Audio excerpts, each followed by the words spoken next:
Marie for Hotlanta Buzz TV, and we are launching our Buzzworthy Women in Hotlanta series, and one of our first ones is Nicole Garner of the Garner Circle PR, and she's going to give us a little background of who she is, her company, and really what PR is and what it really means.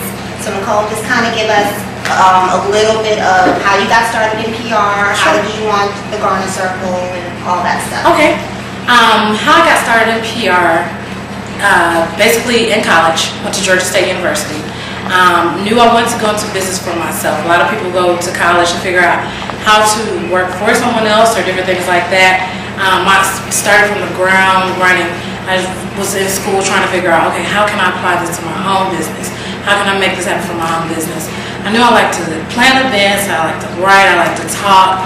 So it took me a little while to figure out that PR was what I wanted to do. And once I got that understanding of what my skills were applied for, then I started to intern, different things like that, and that's how I got into the world of PR. Now, when did Garner Circle launch? When did you first open? Immediately from graduating from school. Wow. When I was in school, I had some amazing internships, and I actually had the opportunity to work for an agency prior to starting my own, but as soon as I graduated, then the Garner Circle became what it is today. We know the Garner Circle PR is the base office is here in Atlanta, and you have offices also in LA and in New York. Yes. And what are some of the clients, or who are some of the clients that you work with? Well, over the years we've been fortunate enough to work with a lot of different brands. We work with New Era Cap, we work with Gentleman Jack, we work with Cavassier, we worked with L'Oreal, we worked with Porsche before, quite a few things like that. Also, I enjoy personally working with small businesses and small women who are doing their own thing. So Bourgeoisie Boutique, which is in New York, is excellent. One of our clients, we just did a national campaign for her, Cherie Monet footwear. And I know you guys were working with Carol's daughter, because you were part of that whole opening here in Atlanta. Yes, we've done things with Carol's daughter, and we've done things with Liongate Films, just a lot of different things that we've had the experience to come across. So it's been an excellent time.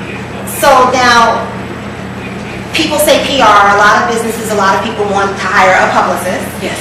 What's the misconception? Everyone thinks the publicist is basically, I think in some people's heads, supposed to make you a star, supposed to pretty much make your brand a household name. Right.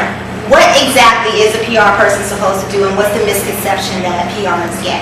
I think the misconception right now is that PR is synonymous with being a promoter.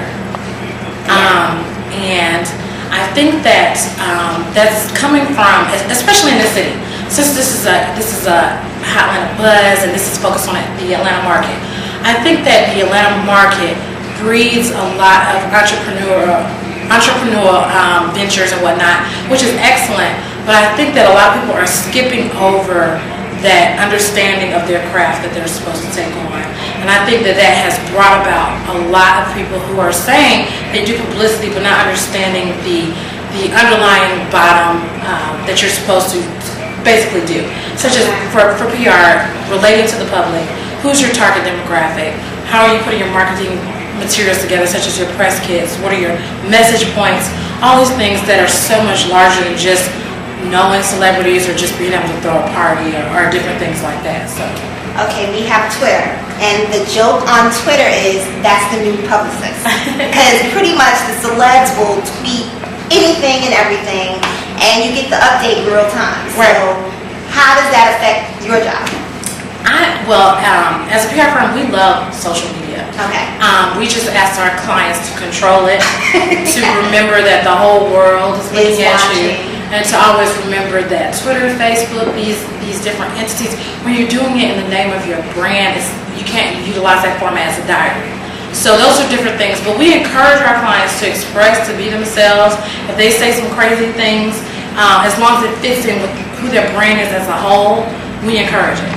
So as far as updates from celebrities and different things like that, at the end of the day, a celebrity always needs a publicist. They can't book their own media outlets. A media outlet cannot direct message Ashton Kutcher and get him to book an interview, or that person is still needed. They still need. Yeah, the person is still needed, and the whole task of it has to still be managed. So actually, I think Twitter, Facebook, MySpace, all these different things help enhance the brand.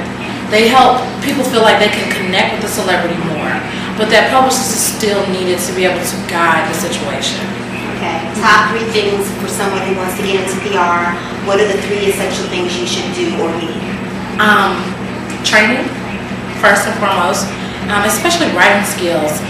We get a lot of intern applicants these days, and in the resume and the packets, the typos, the writing samples are not well produced, different things like that. And I just remember how scrutinous I was on my own stuff when I was in school, which I'm not too far removed from.